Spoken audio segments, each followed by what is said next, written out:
Hello student, welcome to institute channel. आज हम शुरू कर रहे हैं बेटा क्लास 11 के चैप्टर नंबर 3, जिसका नाम था सरल रेखा में गति, उसका लेक्चर नंबर 2। इससे पहले मैं बहुत डिटेल में बेटा आपको फ्रेम ऑफ रेफरेंस, दूरी, विस्थापन सब बहुत अच्छे से पढ़ा के आया हूं बेटा। तो सब बच्चों से एक रिक्वेस्ट है बेटा कि सब बच्चे लेक्चर नंबर 1 जरूर देख के आए। कसम से कह रहा हूँ भाई, तुम्हें मजा ही आ जाएगा, ठीक है। और उसके बाद लेक्चर 2 देखें तो फिर तुम बोलोगे कि हाँ यार कुछ पढ़ रहे हैं हम, ठीक है। तो आज हमारे जो टॉपिक है बेटे, इससे पहले विस्थापन और दूरी पढ़ाया था। आज हमारे टॉपिक है चाल और वेग और त्वरण की परिभाषा वगैरह, थोड़ा सा त्वरण भी पढ़ लेंगे, है ना। बट चाल और वेग का मतलब ऐसे नहीं कि बेटे कि चाल क्या होती है, परिभाषा लिखवा दी, मात्रा लिखवा दे, काम खत्म। नहीं नहीं नहीं, चाल के जितने भी टॉपिक हो सकते हैं, जितने तरह से चीजें बन सकती हैं, हर चीज अच्छे से करेंगे। ऐसे बेटा वेग को बहुत अच्छे से पढ़ेंगे, है ना। तो इससे पहले हल्का सा तुम्हें रिवाइज करा देता हूँ कि दूरी और विस्थापन कैसे कैसे मैंने तुम्हें पढ़ाया था। एक तरीके से अंतर की तरह बता देता हूँ, है ना। एक तरीके से अंतर बता देता हूँ। देखो जैसे यहाँ पे दूरी था और यहाँ पे था हमारा विस्थापन। तो दूरी में क्या होता है, दूरी में अगर ये दो डेस्टिनेशन है ए और बी, अगर मैं यहाँ को जाऊंगा तो मेरी दूरी ये वाला रास्ता बन जाएगा। अगर मैं ऐसे जाऊंगा तो जो मेरी दूरी है वो ये वाला रास्ता बन जाएगा। और अगर मैं ऐसे जाऊंगा तो मेरी दूरी ये वाला रास्ता बन जाएगा। कुल मिला के जो दूरी थी वो रास्ते की लंबाई थी। जिस रास्ते में को हम चलेंगे उसी रास्ते की लंबाई को दूरी कहते हैं। क्लियर है भाई। तो दूरी होती है पथ की कुल लंबाई, पथ की कुल लंबाई। बेटा मैं बहुत आराम आराम से पढ़ाता हूँ, मैं उन बच्चों के लिए ज्यादा फोकस करता हूँ जो बहुत वीक है, ठीक है भाई। तो जिन बच्चों को थोड़ा बहुत पता है वो वीडियो को आप 1.5x या थोड़ा सा स्पीड बढ़ा के देख सकते हैं, तो है ना, आपको ऐसे बोर नहीं फील होने का। जैसे बोर तो आपको कभी फील हम होने नहीं देने के यार। अच्छा वापस से दो डेस्टिनेशन है, आप ऐसे गए, सर दूरी है। आप ऐसे गए, सर ये दूरी है। आप ऐसे गए, सर ये दूरी है। बेटे इन तीनों में से विस्थापन कौन सा है, बताओ। सर विस्थापन तो आपने कहा था कि विस्थापन का दूसरा जो नाम है सर वो है सरल रेखा। विस्थापन का दूसरा नाम क्या है सर, सरल रेखा। तो ए से कहाँ जाएंगे, सीधा बी में जाएंगे। ए से कहाँ जाएंगे, सीधा बी पे। तो सीधी लाइन जो होगी वो विस्थापन। विस्थापन रास्ते में डिपेंड नहीं करता, जहां से चले वो बिंदु और जहां पे रुके वो बिंदु, दोनों बिंदुओं के बीच की सबसे कम दूरी जो कि एक सीधी रेखा होती है, सबसे कम दूरी को हम क्या कहते हैं, विस्थापन कहते हैं। ठीक है, इतनी बात। अब विस्थापन जो है वो पथ पर निर्भर नहीं करता, पथ पर निर्भर नहीं करता। कौन नहीं करता, विस्थापन। दूरी जो है बेटे रास्ता बदलने पर बदल जाती है, तो दूरी जो है वो पथ पर निर्भर करती है। दूरी में कोई दिशा की जरूरत नहीं पड़ती, इसलिए दूरी कैसी राशि होती है, दूरी होती है अदिश राशि। और विस्थापन कैसी राशि है सर, विस्थापन है सदिश राशि।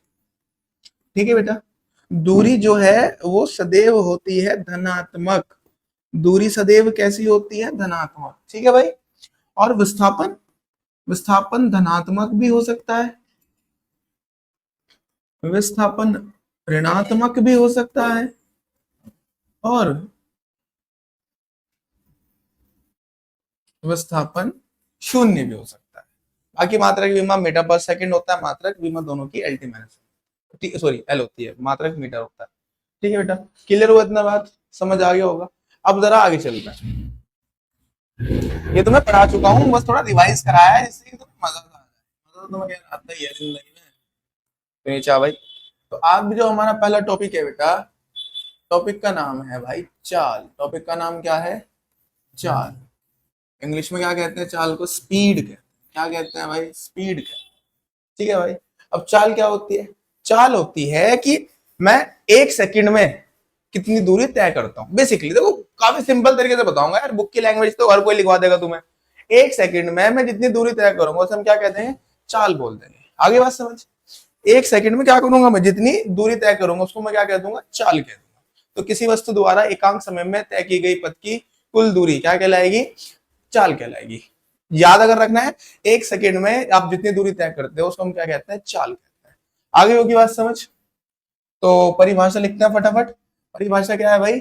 परिभाषा यह है कि किसी वस्तु द्वारा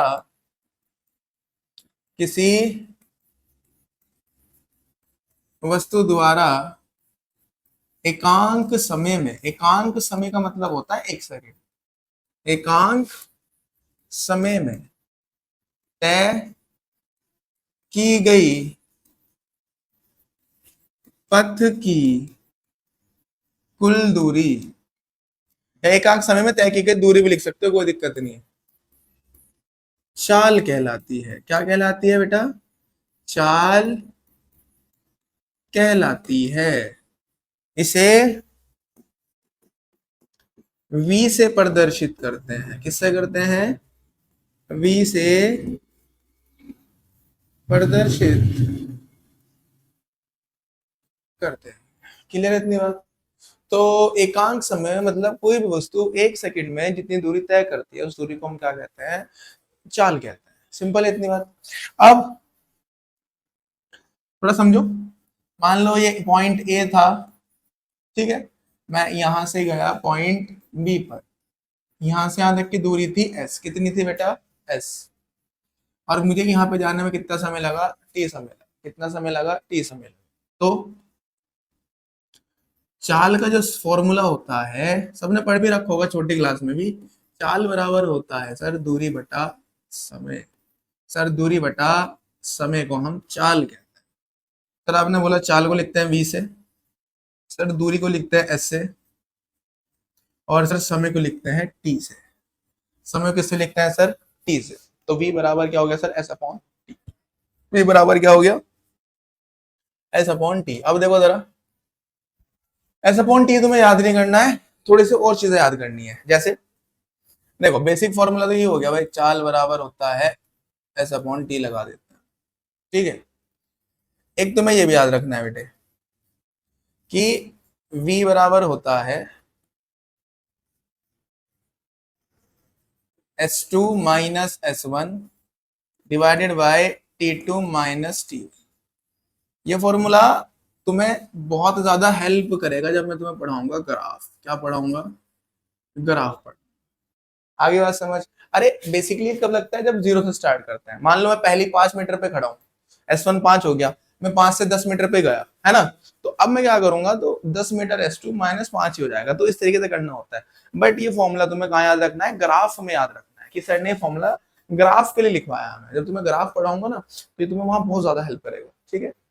एक और देखो, एक होता है हमारा, आप ऐसे लिख सकते हो उसको, v बराबर डेल्टा s बटे डेल्टा t, ठीक है भाई। अगर समय बहुत कम हो तो v बराबर इसको लिख सकते हैं ds अपॉन dt। इसको हम तात्क्षणिक चाल भी कहते हैं। क्या कहते हैं? तात्क्षणिक चाल। अभी बताऊंगा दोनों में क्या डिफरेंस है डेल्टा में और डी में। अभी फिलहाल तुम इतना याद रखो बस। ऐसे भी लिख सकते हैं, बेसिकली ये दोनों सेम ही होते हैं, ठीक है। आगे बात समझ, बेसिकली दोनों सेम ही होते हैं, बस कभी कभी डेल्टा लगा देते हैं। बट ये जो है तात्क्षणिक चाल है ना, ये एक चीज होती है बेटा। फिर एक होती है हमारी औसत चाल। मैं भी देखो पहले तुम्हें एक तरीके से सारी चीजें बता रहा हूँ कि क्या क्या इसके अंदर होता है। एक क्या होता है हमारा? औसत चाल। औसत चाल होता है भाई कुल दूरी बटा कुल समय। अभी पढ़ाऊंगा इन चीजों को डिटेल में, टेंशन न लो, ठीक है। तो एक बार मेरे बच्चों ये सारे फॉर्मूले फटाफट नोट कर लेना, हेल्प आएंगे तुम्हें न्यूमेरिकल। मैं भी बताता हूँ सब चीजें क्या है क्या नहीं। तो बेसिकली ग्राफ के लिए है ना, ये ग्राफ के लिए हमारा ये और ये इन दोनों को डिस्कस करते हैं, ये दोनों चीजें हैं क्या। देखो भाई, बात करते हैं बेटा पहले औसत चाल की। किसकी बात करते हैं भाई? औसत चाल की बात करते हैं, एवरेज स्पीड की बात करते हैं।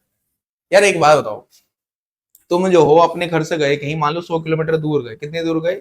100 किलोमीटर दूर गए अपने घर से, और तुम्हें उस रास्ते को कवर करने में टाइम लगा कितना? तुम्हें टाइम लग गया 4 घंटे। कितने लग गए? 4 घंटे। अब तुमने देखा यार मैं 200 किलोमीटर आया 4 घंटे में, मतलब मेरी स्पीड कितनी रही होगी? 25 किलोमीटर प्रति घंटा।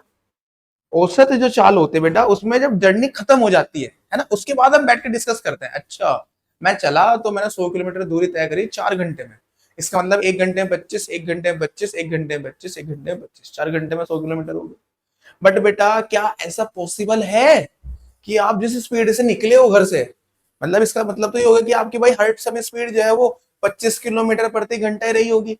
क्या ऐसा पॉसिबल है कि आप यहाँ से निकले 100 किलोमीटर तक आपकी स्पीड 25 किलोमीटर प्रति घंटे रही होगी? यार कहीं सिग्नल भी आए होंगे, तुम रुके भी होंगे, है ना, कहीं ट्रैफिक भी होगा, बाइक थोड़ा हल्के हल्के चली होगी, कहीं रास्ता खाली होगा, तुमने उसको तेज भी चलाई होगी, 100 पे भी चलाई होगी, है ना, 100 पर तो मत जाया करो, 100 बहुत है। तो स्पीड लगातार चेंज कर रहे होंगे ना तुम अपनी, बट औसत चाल में हम ये देखते कि रास्ते के बीच में क्या हो रहा है, ठीक है, रास्ते की जर्नी के बीच में क्या हो रहा है, मुझसे मतलब नहीं है कि ट्रैफिक सिग्नल पे रुका भी तो था यार, वहां तो स्पीड 0 थी, फिर यहाँ तो मैं तेज चला जहां रोड खाली था, नहीं नहीं नहीं, चले कहां से, दूरी कितनी तय करी मैंने, है ना, और उस दूरी को तय करने में कितना समय लगा, तो उस चीज को हम क्या कहते हैं, औसत चाल कहते हैं। एवरेज निकालते करते हैं, तुम्हारे रिजल्ट का एवरेज निकालते हैं। भाई बच्चे कहते हैं मेरे 70% आए थे, 70% का मतलब क्या है, 70% का मतलब है कि तुम्हारे हिंदी में भी 70 है, इंग्लिश में भी 70 है, एवरेज निकालते हैं रिजल्ट में। ऐसे थोड़ी ना होता कि तुम्हारे सब में 70 आए, किसी में 90 हो, किसी में 80 हो, किसी में 60 होंगे, सबका मिला के 70% आया। तो उस ऐसे ही चाल के अंदर होता है, हम जब चलते हैं हम रास्ते में नहीं देखते स्पीड कितनी थी ना, जर्नी कंप्लीट हो गई, अब बैठेंगे, अच्छा 100 किलोमीटर, अच्छा 200 किलोमीटर 2 घंटे में कवर कर दिया मैंने, मतलब मेरी स्पीड 100 किलोमीटर प्रति घंटा थी, मतलब 1 घंटे में 100, 1 घंटे में 100।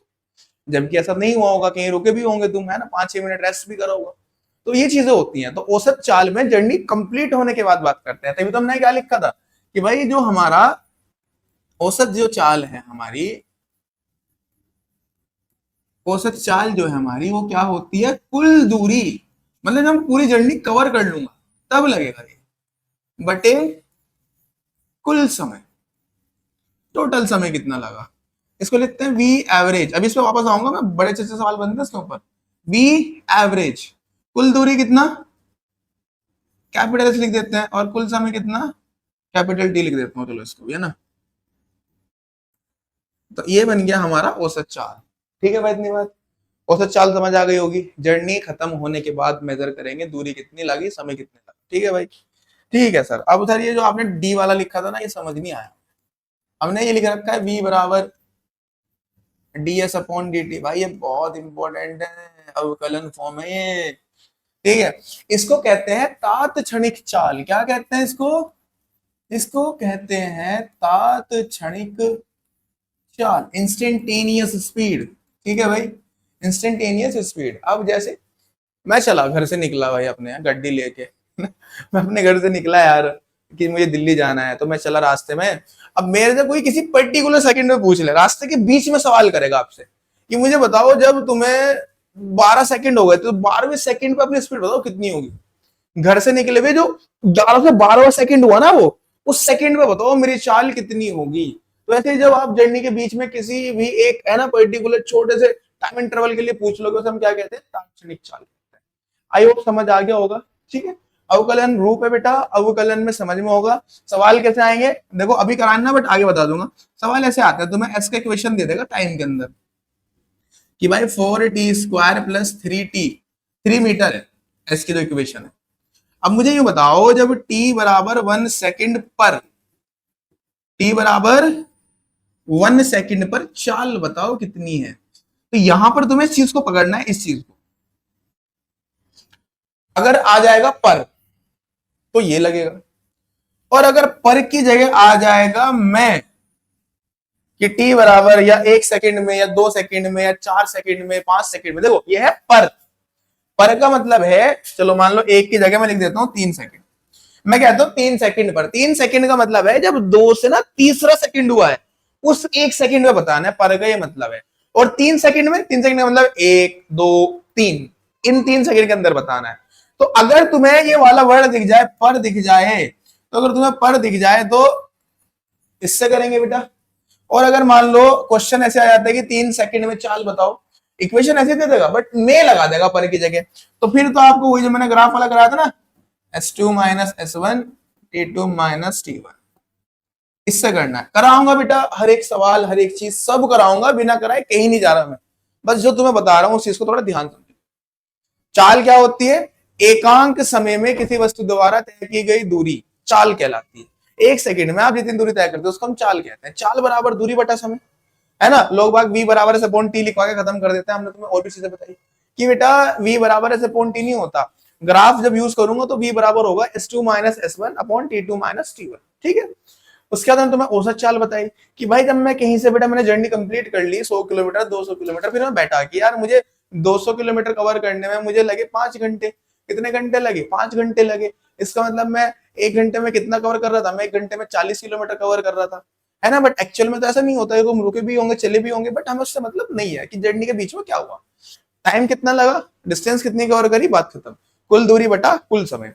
उसके बाद एक आता है तात्क्षणिक चाल, इंस्टेंटेनियस स्पीड। तो इंस्टेंटेनियस स्पीड में क्या होता है बेटा, इसमें जर्नी के बीच में क्वेश्चन पूछा जाता है कि बताओ जब तुम जा रहे थे तो 15वें सेकंड पर चाल कितनी थी, 20वें सेकंड पर चाल कितनी थी, 30वें सेकंड पर चाल कितनी थी, ऐसे एक छोटे से टाइम इंटरवल पूछा जर्नी के बीच में। तो उस चाल को हम क्या कहते हैं? तात्क्षणिक चाल कहते हैं। अब यहाँ पे क्वेश्चन कैसे आता है, आपको एस जो है वो टी के फंक्शन में दे देगा। एस किसके फंक्शन में दे देगा? टी के फंक्शन में दे देगा, और लिख देगा कि भाई टी बराबर 3 सेकंड पर चाल बताओ, 4 सेकंड पर चाल बताओ, 5 सेकंड पर चाल बताओ। अगर पर लिखा रहा है, अगर क्वेश्चन में पर लिखा रहा है तो एस बराबर आप इसका अवकलन कर दोगे, इससे आप इससे अवकलन करके वैल्यू पुट कर दोगे, खत्म। अगर पर की जगह लिखा रहा है, सेम सवाल ऐसे लिखा और कह दे कि 3 सेकंड में बताओ, किसमें बताओ? 3 सेकंड में बताओ, तो तब बेटा आप अवकलन नहीं करने के, तब आप पहले S1 निकालोगे, फिर S2 निकालोगे, T1 T2 दे रखेगा, अभी वाला फॉर्मूला। आ गई होगी बात समझ, उम्मीद है। और सुनो भाई, चाल का मात्रक क्या होता है यार? बीमा के अंदर बड़े अच्छे से पढ़ा रखा है। दूरी बटा समय होता है सर, दूरी का मात्रक होता है सर मीटर, और सर बटे में समय है तो उसका मात्रक हो जाएगा सर सेकंड। है ऐसा ही मात्रक है, याद रखना। चाल की बीमा, अरे सर इतने हल्के हल्के सवाल, ये तो आपने हमें एकदम पक्का रटवा रखा है मेरे, है ना। ऐसे दिल के अंदर उतार दिया आपने चीज। तो LT-1 होती है बेटा, ठीक है, इतनी बात है ना। चाल के जो गुण है बेटा, क्योंकि चाल के फॉर्मूले में आता है दूरी, तो जो दूरी के गुण है वो सब चाल के गुण है। जैसे दूरी जो है रास्ते पे डिपेंड करती है, जैसे दूरी अदिश राशि थी तो चाल भी कैसी राशि है? अदिश राशि है। चाल कैसी राशि है? अदिश राशि, स्केलर क्वांटिटी, ठीक है, इतनी बात। दूसरा,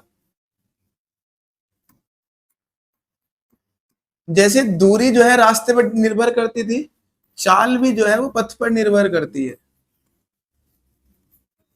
रास्ता बदलेगा तो औसत चाल अलग अलग आएगी, ठीक है भाई। जैसे बेटा दूरी सदैव धनात्मक थी, ऐसे ही चाल भी धनात्मक होगी। चाल भी क्या होगी हमारी? धनात्मक होगी, ठीक है भाई। तो ये चाल के अपना छोटे छोटे हमारे गुण हो। आगे इतनी बात समझ। अब जरा थोड़ा सा और देखो, काफी ज्यादा इंपॉर्टेंट है, बहुत कम बच्चों को पता होता है। देखो पहले सवाल करा दे एक बढ़िया था, पहले एक सवाल करा दे। कहता है कि यदि s बराबर 3t⁻³ -40 + 2 मीटर है, तब ज्ञात कीजिए, तब ज्ञात कीजिए। और बेटा अगर जिस बच्चे को चाल समझ आ जाएगी ना, वेग के अंदर सारे फॉर्मूले सेम है, बस वेग सदिश राशि हो जाएगा, दूरी की जगह विस्थापन लग जाएगा, बस। मेथड, फॉर्मूले, हर चीज लगभग सेम होगी। तो चाल को बहुत अच्छे से पढ़ लो, वेग में फिर फटाफट रिवाइज करा दो एक तरीके से तुम्हें। तो क्या ज्ञात करना है भाई? पहला सवाल कह रहा है कि 2 सेकंड पर, देखना क्या बोला मैंने, चाल ज्ञात कीजिए। 2 सेकंड पर ज्ञात कीजिए, तो लिखा हुआ चाल। सेकंड पार्ट कह रहा है इसका कि 2 सेकंड में चाल। एक कह रहा है 2 सेकंड पर चाल, और एक कह रहा है 2 सेकंड में चाल। मैंने आपको पर और में फर्क बता रखा है बेटे। अब थोड़ा सा बस सीख लो कैसे करते हैं, फिर एक तुम्हारे लिए छोड़ दूंगा।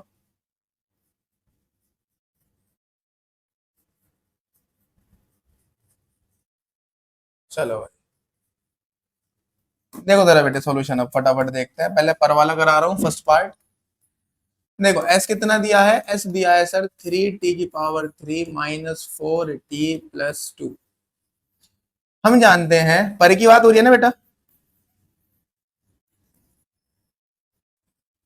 तो v बराबर होता है, v इंस्टेंटेनियस, यहाँ पे आईएनएस भी लिख देते हैं लोग बाग, सो ds बटे dt, ठीक है, कोई जरूरत नहीं लिखने की, लिख सकते हैं वैसे। सो v बराबर बेटा d/dt। अब यहाँ क्या रखेंगे, s की वैल्यू क्या रखेंगे, s की वैल्यू, सर s की वैल्यू कितनी है, s की वैल्यू है 3t⁻³ -4t+2, ठीक है, इतनी बात। अवकलन पहले इसके साथ लिखूंगा, फिर इसके साथ, फिर इसके साथ, लिखो जरा। यार सिखाया था अवकलन, देखो बार बार नहीं सिखाने का, है ना। तो पहले इसको कहाँ लिखेंगे, इसके साथ, dy/dt किसके साथ लिखेंगे पहले, सर 3t⁻³ के साथ, लिख दिया भाई। फिर माइनस का निशान है तो माइनस लगाएंगे, dy/dt, अगला नंबर कौन है, 4t, उसके बाद फिर लगाएंगे dy/dt, और अगला नंबर क्या है, +2, अगला नंबर क्या है, +2।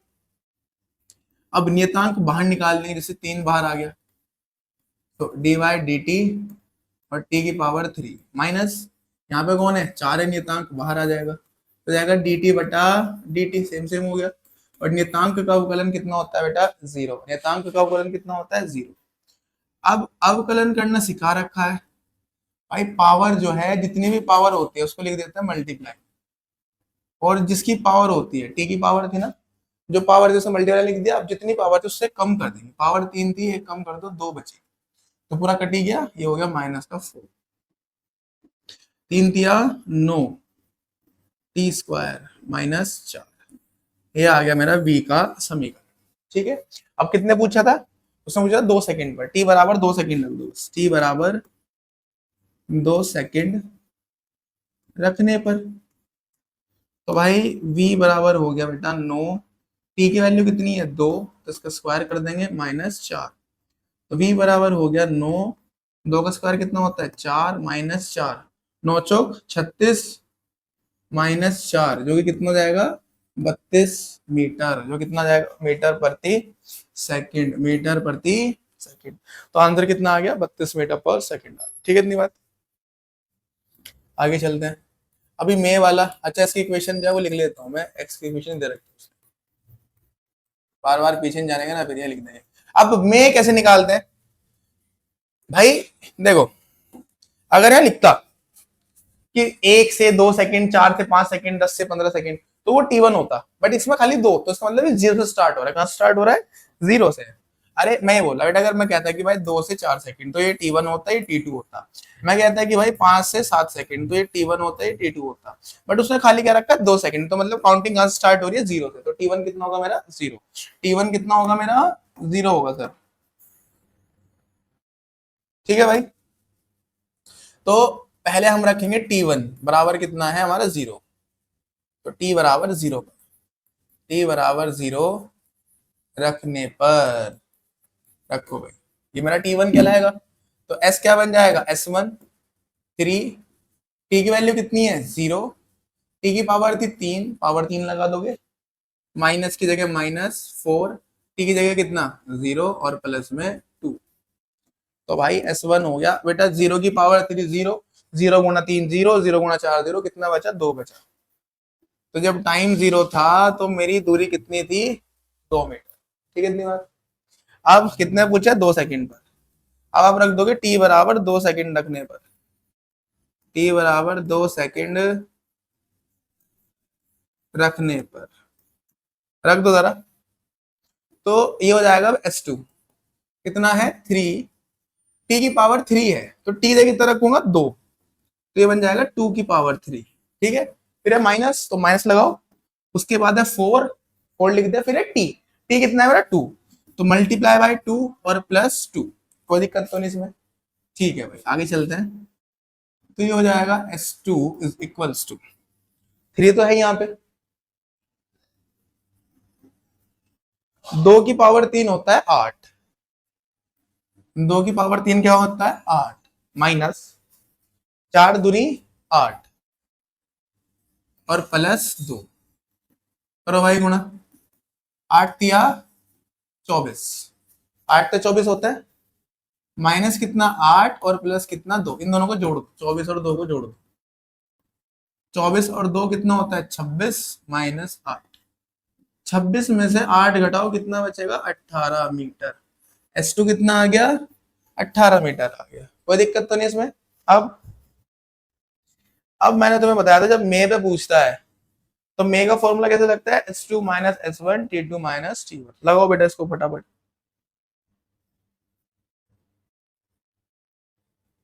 ठीक है, तो V का फॉर्मूला क्या हो जाएगा, S2 माइनस S1 और T2 माइनस T1। तो भाई S2 कितना है 18, माइनस S1 कितना है 2, T2 कितना है 2 और T1 कितना है 0, शुरू में टाइम 0 था ना। लिखो जरा, B बराबर 18 में से 2 घटाओ 16 बचेगा, बटे 2 में 0 घटाओ 2 बचेगा, काट दो जरा, 2 बटे 16, तो कितना आ गया 8 मीटर प्रति सेकेंड, 8 मीटर प्रति सेकेंड आया होगा मेरे ख्याल सवाल से बच। तो बेटा मे और पर की जो है कंफ्यूजन खत्म हुई, मे और पर की कंफ्यूजन खत्म हुई क्या, मुझे लग रहा है कि मैंने कुछ गलती तो नहीं कर दी, एक मिनट रुकना जरा, ये 3 3 हो जाएगा ना, सही है कोई दिक्कत, सही है, ठीक है भाई। अब एक क्वेश्चन तुम्हें दे रहा हूं ऐसे ही, अगर s बराबर हो 1/3 टी की पावर 6, 1/3 टी की power 6 minus 3t² plus 5t plus 32 metre, तो तुम्हें याद करना है, एक तो बताना है t बराबर 1 सेकंड पर, t बराबर 1 सेकंड पर, और एक बताना है t बराबर 1 नहीं, टी बराबर 2 सेकंड में, टी बराबर 2 सेकंड में, मैंने बोला मेवर पर को थोड़ा पकड़ के रखना, ठीक है भाई, कर लोगे, उम्मीद है कर लोगे चीज को। अब थोड़ा सा तुम देखो किसके बारे में, औसत चाल के बारे में। पर औसत चाल तो कितनी बार आपने अभी बता दिया, हमें कुल दूरी बटा कुल समय होता है कुल दूरी बटा कुल समय।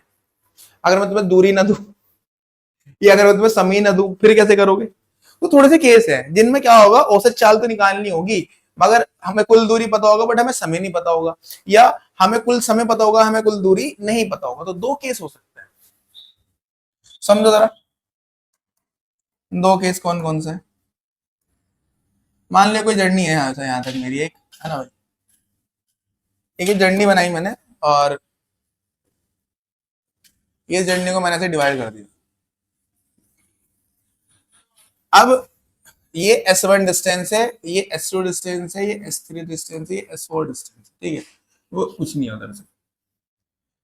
अब सर मुझे टाइम पता हो तो मैं आराम से निकाल दूंगा, डिस्टेंस अपॉन टाइम कुल डिस्टेंस अपॉन है, बट वो क्या करता है, वो तुम्हें टाइम नहीं देने का, उसने तुम्हें डिस्टेंस तो दी है बट वो तुम्हें टाइम नहीं देने का, वो तुम्हें स्पीड देगा, बोलेगा कि यहाँ मेरी स्पीड थी V1, यहाँ मेरी स्पीड थी कितनी, अरे यहाँ मेरी स्पीड कितनी थी V2, और यहाँ मेरी स्पीड कितनी थी V3, और यहाँ मेरी स्पीड कितनी थी V4, मतलब जो टाइम है आपका, टाइम हो गया भाई गायब, टाइम का तुम्हें नहीं पता, टाइम हो गया अता पता लापता, ठीक है भाई। तो ऐसे में जो तुम्हारा औसत चाल का जो सूत्र होगा वो होगा हमारा कुल दूरी S1 plus S2 plus S3 plus S4 Sn, बटे में होता है कुल समय, बट समय हमारे पास नहीं है, बट समय बराबर होता है दूरी बटा चाल, क्या होता है दूरी बटा चाल होता है सर। तो जो T1 होगा वो होगा दूरी यानी कि S1 और बटे में चाल कितनी है V1, ठीक है, प्लस T2 क्या होगा S2 अपॉन V2। अब तो आगे होगा समझ, बताओ T3 क्या होगा S3 अपॉन सर V3, अरे तो सर बड़ा आसान था, ये क्या हो जाएगा S4 अपॉन V4, ऐसे ही चलता रहेगा Sn अपॉन Vn। तो ऐसे निकाल लेंगे औसत चाल अगर तुम्हें टाइम गायब रहेगा। अब इतना बड़ा नहीं देता कभी, वो ज्यादातर दो ही केस के लिए, मैक्सिमम 3 भी बहुत रेयरली देगा तुम्हें 11th में, तो 2 पे ज्यादा देता है वो, है ना, तो इसको थोड़ा और अच्छे से थोड़ा छोटा करके है ना बना लेते हैं। अगर दो केस होंगे बस S1 S2 का होगा, है ना। अगर ऐसे हो कि ये जर्नी है, ये S1 डिस्टेंस है, ये S2 डिस्टेंस है, और ये V1 स्पीड है और ये V2 स्पीड है, तो जो मेरी V औसत होगी, जो एवरेज होगी मेरी, है ना, तो वो हो जाएगी सेम S1 प्लस S2। अरे ये हिस्सा ले लेंगे ना जितना, S1 अपॉन V1, और ये क्या हो जाएगा S2 अपॉन V2। ठीक है भाई, हाँ सर आ गया। अब एक और है, अब एक और है भाई, इससे भी बढ़िया, जो ज्यादा आता है, ये ज्यादा बार आता है इसके ऊपर केस। क्या करेगा, दो तो पूछता ही है, मतलब ये तो लगने लगना है S1 प्लस S2, है ना। बट इसमें भी ज्यादातर केस में क्या होता है कि S1 S2 को भी इक्वल दे देता है। कहता है कि मैं ए सिटी से ना पहले बी सिटी गया, देन बी सिटी से वापस आया, तो दो सिटी के बीच की डिस्टेंस तो इक्वल होगी, उसी रास्ते से अगर मैं आऊंगा। तो कभी कभी क्या करता है कि S1 S2 भी इक्वल दे देता है। अगर S1 बराबर किसके हो, S2 के, और बराबर किसके हो, S के, तब S1 का रख दूंगा, S2 को भी S, S1 को S, S2 को S, तब क्या होगा देखो जरा। तो V एवरेज जो है मेरा वो हो जाएगा भाई, S1 क्या बन जाएगा सर, S बन जाएगा, S2 भी क्या बन जाएगा, S बन जाएगा, S1 upon V1, S1 S बन जाएगा, अपॉन में V1 तो है, S2 S बन जाएगा, अपॉन में V2 तो है। ठीक है, उसके बाद V एवरेज बराबर, V एवरेज बराबर, इन दोनों को ऐड करो, S और S कितना हो जाएगा 2S, यहां से S कॉमन ले लो, कॉमन आ गया सर, ये बचा 1/V1, 1/V2, ऊपर भी S नीचे भी S ने S को मार दिया। तो V average is equals to, ऊपर 2 बचा सर, 2 बचा लिख दिया, एलसीएम लो, V2 की 1 में करेंगे तो इधर क्या जाएगा V2 प्लस V1 की 1 में करेंगे तो इधर क्या जाएगा V1। अगर ऐसे तो लेते हैं एलसीएम, इसकी मल्टीप्लाई इधर, इसकी इधर, नीचे दोनों की, तो V2 की 1 में करी V2, V1 की 1 में करी V1, नीचे दोनों की, V1 की V2 में कर दूंगा, तो क्या बन जाएगा V1 V2। अब सबसे नीचे वाला कहाँ जाता है घूम के सर, सबसे ऊपर जाता है, सो V एवरेज कितना हो जाएगा 2V1 V2 upon V1 plus V2। इसके ऊपर बहुत क्वेश्चन आता है, बहुत इंपॉर्टेंट फॉर्मूला है। तो जब हमें दूरी देगा, चाल देगा, तो औसत फॉर्मूला क्या हो जाएगा, S1 plus S2 plus S3 and so on Sn, नीचे S1 upon V1 plus S2 upon V2 plus S3 upon V3, ऐसे चलता रहेगा जहां तक भी देगा। बस ज्यादातर केस में दो का देगा, है ना, तो दो के केस में क्या होगा S1 plus S2 upon S1 upon V1 S2 upon V2। But इसके अलावा एक और केस देता है, उसमें S1 S2 भी इक्वल होते हैं ज्यादातर केस में, जब क्वेश्चन कराऊंगा देखना, S1 S2 भी क्या होते हैं, इक्वल होते हैं। अगर S1 S2 इक्वल होंगे तो ऐसे सॉल्व होकर क्या आता है, V बराबर आता है 2V1 V2 upon V1 plus V2। ठीक है, इतनी बात। ये कब होगा, जब दूरी पता होगी और चाल पता होगी। अब क्या करेंगे, अब समय पता होगा और चाल पता होगी, इस बार दूरी गायब कर देंगे, इस बार क्या गायब कर देंगे, दूरी गायब कर देंगे सर। देखो बेटे, मैंने पहले ही कहा है कि मैं तुम्हें चाल बहुत डिटेल में पढ़ा रहा हूं, क्योंकि विस्थापन भी सेम होगा।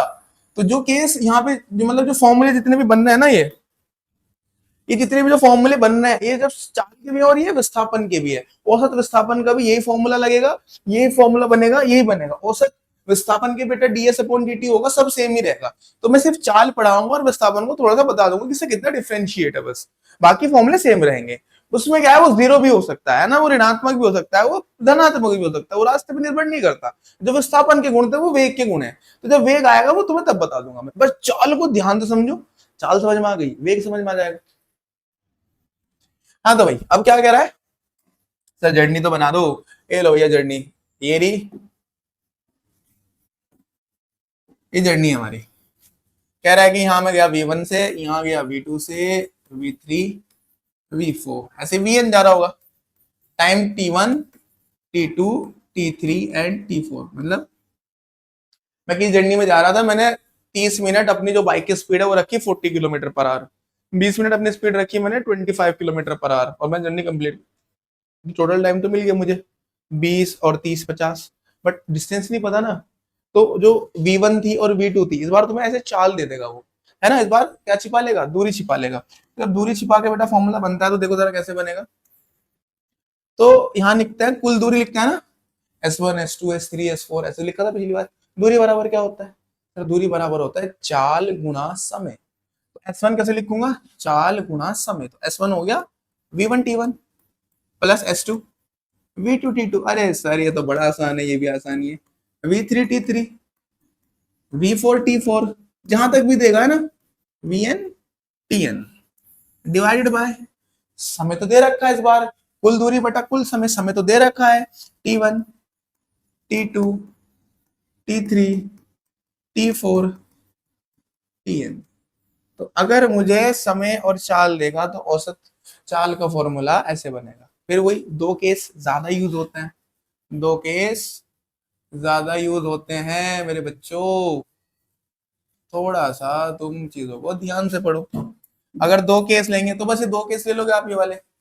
तो वी एवरेज जो है हमारा वो क्या बन जाएगा, वो बन जाएगा V1T1 V2T2 upon V1 plus V2। Is that clear? अब जैसे S1 S2 बराबर था, ऐसे ही और T1 T2 बराबर दे देगा। ऐसे ही क्या करेगा, किसी केस में तुम्हें T1 बराबर दे देगा T2 के, बराबर लिख देंगे T। तब जो है हमारा V एवरेज कितना बन जाएगा, V1 इंटू T1 तो T हो गया, प्लस V2 इंटू T क्या हो गया, T हो गया। नीचे नीचे कर दी गलती जल्दबाजी में, T1 प्लस T2, नीचे क्या था T1 प्लस T2, T1 क्या बन जाएगा T, और T2 भी क्या बन जाएगा T। तो भैया V एवरेज बराबर, ऊपर बेटा T दोनों के पास है, कॉमन आ जाएगा, यहाँ पे क्या बचेगा V1 प्लस V2। नीचे T और T कितना हो जाएगा सर, 2T हो जाएगा, T से T कैंसिल हो जाएगा, डिवाइड और मल्टीप्लाई में भी है। तो V एवरेज जो है मेरा वो हो जाएगा V1 प्लस V2 बाय 2। ठीक है भाई, उम्मीद है सब बच्चों को समझ आया होगा। औसत चाल क्या होती है, तात्क्षणिक चाल क्या होते हैं, फॉर्मूला कराया, न्यूमेरिकल भी कराया। अगला जो लेक्चर आएगा, अगले लेक्चर में हमारा अभी खत्म नहीं हुआ, कभी भाग जाओ, है ना, अभी वेग पढ़ाना है। तो तुरंत अगले में तो मैं चाह रहा हूँ कि मैं तुम्हें खाली न्यूमेरिकल न्यूमेरिकल कराऊं अच्छे से, है ना। तो चाल और वेग पर जितने न्यूमेरिकल बन सकते हैं अगले लेक्चर में वो लेके आएंगे, तुरंत उससे अगले में पढ़ाएंगे। क्योंकि देखो मैं नहीं चाहता बेटा कि मैं तुम्हें ऐसे ही बस ऊपर ऊपर से पढ़ा दूं, मैं बहुत डीपली पढ़ाना चाह रहा हूँ कि भाई तुम जहां जाओ फोड़ गया हो। ठीक है, अब चलते हैं वेग, सॉरी बस, हाँ वेग ही तो है ना। अब चलते हैं वेग पर, चाल आगे होगी समझ। देखो बेटे मैंने पहले ही कहा है, जो मैंने तुम्हें चाल में चीजें पढ़ाई हैं वो सारे फॉर्मूले वेग के डिट्टो सेम कॉपी हो जाएंगे, बस दूरी की जगह विस्थापन यूज कर लेते हैं। एसएससी रहता है कोई फर्क नहीं पड़ता, बस ये जीरो हो सकता है किसी किसी केस में, वो जीरो नहीं होने का कभी भी। तो चाल क्या थी, चाल थी एक सेकंड में तय की गई दूरी। ये होता है एक सेकंड में तय किया गया विस्थापन। दूरी को विस्थापन से बदल दो वेग बन जाएगा, दूरी को विस्थापन से बदल दो चाल क्या बन जाएगी, वेग। वो क्या था, किसी वस्तु द्वारा एकांक समय में तय की गई दूरी क्या कहलाता है, चाल कहलाती है।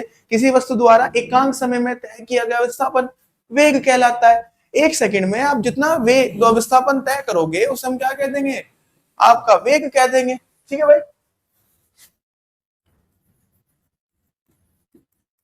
किसी वस्तु द्वारा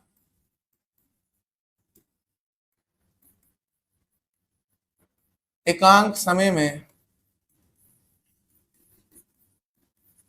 तय की गई, तय की गई दूरी नहीं,